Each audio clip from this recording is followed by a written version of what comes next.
한절 번갈아 읽도록 하겠습니다. 제가 먼저 1절 읽겠습니다. 여호와께서 선지자 예레미야에게 바벨론과 갈대아 사람의 땅에 대하여 하신 말씀이라. 너희는 나라들 가운데에 전파하라. 공포하라. 깃발을 세우라. 숨김이 없이 공포하여 이르라. 바벨론이 함락되고 벨이 수치를 당하며 무로닥이 부스러지며 그 신상들은 수치를 당하며 우상들은 부스러진다 하라. 이는 한 나라가 북쪽에서 나와서 그를 쳐서 그 땅으로 황폐하게 하여 그 가운데에 사는 자가 없게 할 것임이라. 사람이나 짐승이 다 도망할 것임이니라. 여호와의 말씀이니라. 그날 그때 이스라엘 자손이 돌아오며 유다 자손도 함께 돌아오되 그들이 울면서 그 길을 가며 그의 하나님 여호와께 구할 것이며 그들이 그 얼굴을 시온으로 향하여 그 길을 물으며 말하기를 너희는 오라 잊을 수 없는 영원한 언약으로 여호와와 연합하라 하리라. 내 백성은 잃어버린 양떼로다. 목자들이 그들을 곁길로 가게 하여 산으로 돌이키게 하였으므로 그들이 산에서 언덕으로 돌아다니며 쉴 곳을 잊었도다.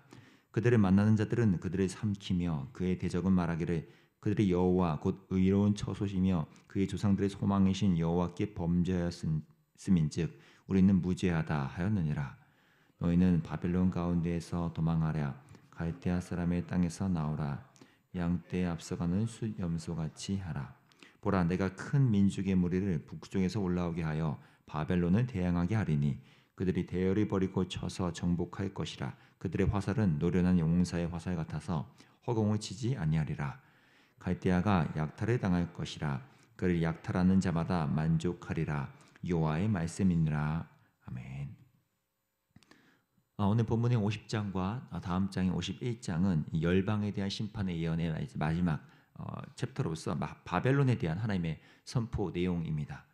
원어 성경에는 이 내용이 이제 시처럼 운문 형식으로 되어 있어서 마치 그것을 읽다 보면 굉장히 어떤 한 웅장한 뮤지컬이나 오케스트라를 듣는 것처럼 리드미컬하기도 하고 막 광대한 느낌이 일어나기도 하고 뭔가 밀려오는 듯한 뭔가 대단한 것이 막 북받쳐 오르는 듯한 감정도 일으킬 정도로 그런 효과를 주면서까지 오늘 이 내용의 메시지를 전달하고 있습니다.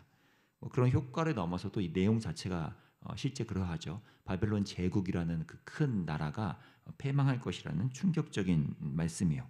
실제 역사적으로 BC 538년에 메대와 바사 연합국에 의하여 바벨론은 패망하게 됩니다. 왜 이들은 이렇게 그 거대한 제국을 갖고 있던 바벨론이 한순간에 역사의 뒤안길로 사라지게 됐을까요? 오늘 본문 2절에서 언급되는 이 벨 그리고 무로닥으로 언급되는 이들은 바벨론의 대표적인 두 신들입니다. 가나안 족속에게는 바알이 있었던 것처럼 이 바벨론 쪽에는 이 무로닥 조금 다른 표현은 마르둑이라고도 표현하는데요. 이런 그들이 굉장히 오랫동안 신봉하오던 우상이 있었고요. 바로 그렇기 때문에 우리가 잘 아는 느부갓네살이라는 왕의 이름도 이 마르둑 무로닥이라는 신의 아들이라고 일컬어지는 느보라는 이름을 따온 것일 정도로 이 왕의 이름에서 그거 따온 정도니까 이 무로닥과 벨이라는 신이 얼마나 추앙받던 신인지 알 수 있죠. 그런데 하나님은 바로 그들이 그렇게 추앙하고 가장 근간에 두고 있던 그 신들이 패망하여 부스러지게 만들 것이다라고 선포하고 계신 것이죠. 근데 고대 근동 세계는 이렇지 않습니까? 한 나라가 망한다는 건 그 나라가 신봉하며 의존하고 있던 그 신들이 완전히 패배하고 무너지는 것을 함께 포함하고 있었기 때문에 하나님은 바벨론의 나라 그 자체만을 말씀하시기보다는 그들이 신봉하고 의존하던 그들의 삶의 중추에 자리 잡고 있던 이 벨과 무로닥이라는 거짓 신들마저 뿌리째 뽑아내어서 무너뜨리겠다라고 선포하고 계신 거죠. 이러한 이제 심판에 대한 관점뿐만 아니라 오늘 4절부터는 조금은 관점을 달리해서 말씀하십니다.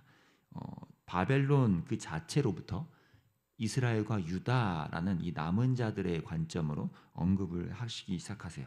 그냥 바벨론이 멸망할 거다 이 정도의 메시지가 아니라 그로 인하여 이제 그들의 노예로 있던 하나님의 백성들 이스라엘과 유다의 남은 자들을 하나님이 다시 회복시키고 그들과 내가 연합할 것이다 라는 이러한 포인트를 함께 말씀하고 있다는 거죠.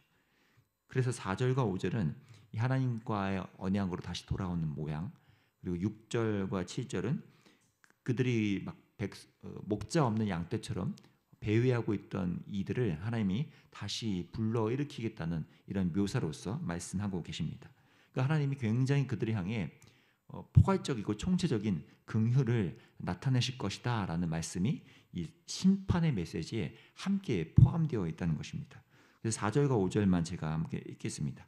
여호와의 말씀이니라. 그날 그때 이스라엘 자손이 돌아오며 유다 자손도 함께 돌아오되 그들이 울면서 그 길을 가며 그의 하나님 여호와께 구할 것이며 그들이 그 얼굴을 시온으로 향하여 그 길을 물으며 말하기를 너희는 오라 잊을 수 없는 영원한 언약으로 여호와와 연합하라 하리라. 지금 왜 하나님의 긍휼이 필요한 상태인지가 드러나죠. 그들이 돌아올 때 그냥 기쁨으로 돌아오는 것 정도가 아니라 사실은 울면서 그들이 그 길을 가며 하나님을 찾게 될 것이다라고요. 하나님의 긍휼이 아니고서야 그리고 그들이 꿈꿀 수 없었던 이러한 귀환과 회복이 그들의 삶에 일만다는 이것은 말 그대로 하나님의 초월적인 긍휼의 손길이 아니면 이러한 일은 일어날 수 없음을 지금 말씀하고 있습니다. 그리고 이들이 울면서라도 하나님께 돌아올 수 있는 그 용기의 근거, 그것이 어디 있다고 합니까? 잊을 수 없는 영원한 언약이라고 표현하고 있죠. 하나님 나라가 다시 회복될 수 있는 힘은 바로 여기에 있다는 것입니다. 같은 맥락의 메시지도 마지막 8절, 10절에도 있죠. 바벨론으로부터 피해 도망하라 라는 메시지인데 사실 이 메시지는 예레미야 전체에서도 뜻밖의 내용이죠. 왜냐하면 이미 우리가 읽어오면서 예레미야서 1장부터 49장까지 반복되어 온 메시지가 사실 어차피 하나였죠. 바벨론이 너희들이 쳐들어올 때 대항하지 말고 굴복하여 끌려가라. 그것이 너에게 하나님의 뜻이다. 라는 이 하나님의 메시지 있잖아요. 바벨론으로 가라라는 메시지였다면 이제는 하나님의 시간표가 새로운 국면으로 접어들었기 때문에 하나님이 다른 말씀을 하시죠. 바벨론으로 가라가 아니라 바벨론에서 나오라. 바벨론으로부터 도망쳐 나오라 라고 이제 말씀하시는 때가 온 것입니다. 바로 하나님이 또 하나 약속하셨던 회복시키시는 그 때를 이제 말씀하시는 거죠. 마치 그 출애굽이라는 사건에서 하나님이 나오게 하시는 그 출애굽이 있었던 것처럼 지금은 출바벨론이 하나님의 말씀으로 선포되고 있는 것입니다. 그래서 구약 성경에 이제 여러 이런 출애굽에 해당하는 것들이 일어나죠. 흔히 이제 엑소더스라고 표현되는 이 출애굽인데 그 엑소더스는 굳이 출애굽만 말하는 것이 아니라 뭐뭐로부터 떠남, 뭐뭐로부터 빠져나옴을 뜻하는 거여서 여러 엑소더스가 구약에 등장합니다. 그 중에 하나가 이 바벨론에서부터 빠져나오는 이것 또한 엑소더스 구원의 길로 빠져나오는 모습도 포함되어 있다는 거죠. 그래서 결국 지금 이들이 다시 하나님의 품 안으로 언약 안으로 돌아올 수 있는 힘은 이 하나님의 영원한 언약, 그들을 붙들고 계셨던 이 언약에 근거하고 있다는 것입니다. 그들이 원해서 그들이 먼저 자발적으로 하나님께 회개하고 돌이킨 것이 아니라 하나님이 나에게 언약을 포기하지 않으시고 나를 여전히 다시 한번 회복시키신다는 이 근거에 따라서 거기에 반응할 때 이 은혜가 그들에게 임한다는 것입니다. 이 원리는 오늘날도 똑같죠. 저와 여러분이 하나님 앞에 살아갈 때 하나님과 함께 동행하며 매번 무너지지만 돌이키며 일어날 수 있는 힘은 바로 그분이 우리와 맺으신 이 영원한 언약이 여전히 거기에 있기 때문에 우리는 다시 거기로 돌아갈 수 있는 엑소더스의 회복, 회개가 우리 안에 일어난다는 것입니다. 우리 세상의 것에 짓눌리고 유혹과 고난에 때로는 무너져서 마치 바벨론에 묶여있던 듯한 아주 무너지는 듯한 삶으로 무기력하게 있을지언정 하나님의 예수 그리스도 안에서의 그 영원한 언약이 거기에 있다면 우리는 날마다 성령님에 따라 새로운 엑소더스를 하듯 예수님께로 돌아킬 수 있다는 것이죠. 지난주 청소년부 수련회에서 우리 아이들이 고백을 할 때 그런 고백이 굉장히 많았습니다. 자기가 하나님께 회개하고 하나님 앞에 다시 돌아키고 하나님이 누군지 내가 알게 됐다는 그 근거가 뭔지 보니까 공통적으로 하나님은 늘 나를 기다리며 거기서 부르고 계셨다는 것을 이제 알게 된 거죠.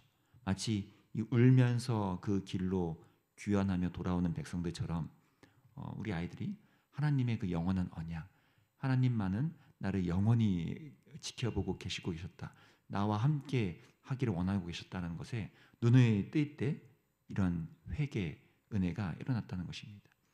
저와 여러분의 삶에도 이 우리에 근거하지 않고 날마다 하나님께 근거해서 우리 하나님께 돌아가는 것이 우리의 기쁨이 되는 하나님의 영원함이 우리에게 유일한 소망이 됨을 기억하며 살면 좋겠습니다. 세상의 수많은 것들이 우리를 의심케 하고 불안정하게 하지만 무엇이 우리를 신뢰하게 만듭니까? 이 영원한 언약으로 우리를 부르시는 주님 앞에 우리 나아갈 수 있는 저와 여러분이 되기를 간절히 소망합니다. 기도하겠습니다. 하나님, 우리가 또 날마다 흔들리고 부족하고 그래서 여전히 무기력함에 또 빠지게 되는 때도 있지만 오늘도 성령께서 우리를 영원한 언약이신 예수 그리스도 앞으로 우리를 이끌어 주셔서 다시 한번 하나님과 화목함을 누리게 하시고 하나님이 우리에게 주시는 놀라운 영광을 맛보게 하심에 감사합니다.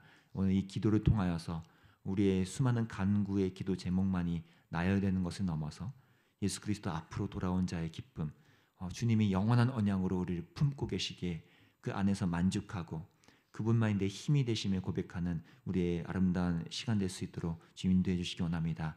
매일매일 삶 속에서 수많은 것들이 우리를 의심케 하고 불안정하게 하지만 영원히 흔들리지 않으시는 그 하나님 나라 예수 그리스도의 복음이 우리를 지탱하고 있음을 기억하며 다시 한번 힘있게 일어서 나가는 저희 될 수 있도록 인도해 주시기 원합니다. 감사합니다. 예수님 이름으로 기도합니다. 아멘. 우리 이렇게 이 말씀과 영원한 언약을 붙들며 기도합시다. 오늘도 영원하신 하나님 앞에 기도하면 우리의 삶을 의탁하며 나아가면 좋겠고요. 또 여름 사역이 다 끝나고 이제 새로운 2학기를 맞이하는 이때 받은 은혜들이 증발되고 휘발되지 않고 다시 한번 하나님의 은혜의 그 연결성으로 이어져 갈 수 있게 해달라고 다음 세대와 2학기를 위해서 함께 중보하면 좋겠습니다. 기도하겠습니다.